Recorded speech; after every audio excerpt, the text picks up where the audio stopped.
उत्तरेकडून वाहणाऱ्या थंड वाऱ्यामुळे राज्यभरात थंडीची लाट जी आहे ती पाहायला मिळते। पुण्यामध्ये सुद्धा हुडहुडी कायम आहे। जवळपास 9 अंश पर्यंत पुणे शहर आणि पुणे शहराच्या परिसरातलं तापमानामध्ये घट झालेली सध्या पाहायला मिळत आहे। त्यामुळे साहजिकच पुण्यामध्ये सध्या थंडी जी आहे ती जोरदारपणे सध्या सर्वजण अनुभवत आहात।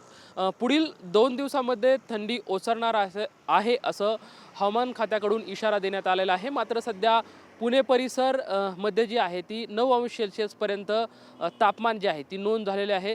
सध्या आपण बघू शकतोय की हवेमध्ये आर्द्रता असल्यामुळं दृश्यमानता ही कमी झालेली आहे आणि ही जी माझ्या पाठीमागे आपण बघू शकतोय की मुळा मुठा नदी जी आहे ते मुळा मुठा नदीवरती धुक्याची दाट चादर जी आहे ती पसरलेली सध्या आपल्याला पाहायला मिळत आहे।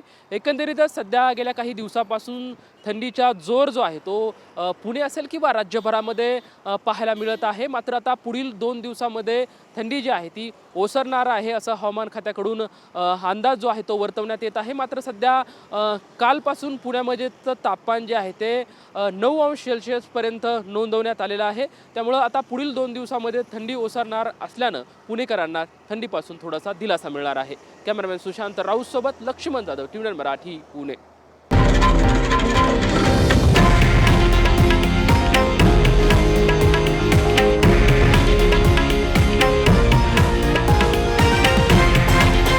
हे आहे देशातील नंबर 1 न्यूज नेटवर्क आणि आपण पाहत आहात TV9 मराठी, एकमेव।